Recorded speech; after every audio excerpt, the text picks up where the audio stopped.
Hello friends and welcome back to the channel.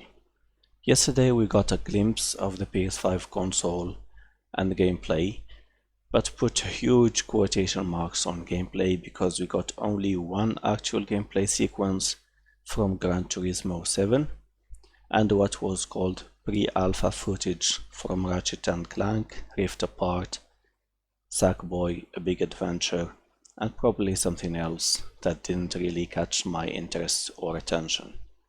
There were other interesting trailers from interesting IPs like Horizon Forbidden West, Resident Evil Village, Hitman 3, and Demon's Souls.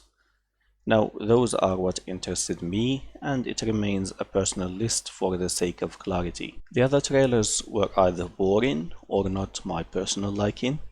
For example, a lot of people liked Tokyo Ghostwire, but I'm not an FPS guy, so there is that as well. First, the live event showed some iconic games that PlayStation fans enjoyed throughout the years, like Crash Bandicoot, God of War, Gran Turismo, etc. You got all those beloved IPs showcased, but there is something that really caught my eye.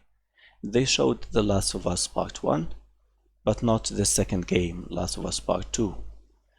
Now, one would argue that it's not released yet, but hold on a second. Ghost of Tsushima isn't released yet, and it was shown. Apparently, The Last of Us 2 will be considered as one of Sony's darkest moments for the, let me say, fair criticism it received as far as the story is concerned and how bad it is considering the leaks. I think Sony deliberately chose not to include The Last of Us 2 so that it doesn't stir satire and make people focus on it and trash it rather than focus on the event itself. And I think it was a smart move. Going back to the meat and potatoes of this event, there was only one actual gameplay footage for the PS5. No beta, no pre-alpha crap, but actual gameplay, and it was from Gran Turismo 7. The amount of detail in that game is astonishing, and I believe it'll take full advantage of the PS5 hardware. I saw some sort of ray tracing and variable rate shading there, which means the rendering will depend on where you are at the map and your focal point.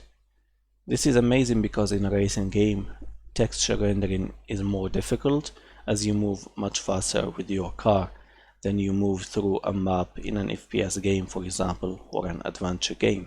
Ratchet & Clank Rift Apart trailer and cinematics show some ray tracing effects being used, but not actual gameplay. To their defense though, what we saw in the gameplay section was pre-alpha footage. It's not even alpha, which means it is still in very early state, and most likely this was something rendered in a PS5 dev kit and showcased as a proof of concept. I can keep on talking about the trailers shown here and there, but I don't think it's interesting because it is not indicative of anything. It is not indicative how the games will perform or will look like. As you know, trailers are just trailers. I would overall give this event a 7 out of 10 because there were a few good announcements that surprised everyone, and what really redeemed this event, in my opinion at least, is the fact that they showed the PS5 console and actual gameplay footage. Otherwise, it would have been criticized in the same manner as the Xbox Live event.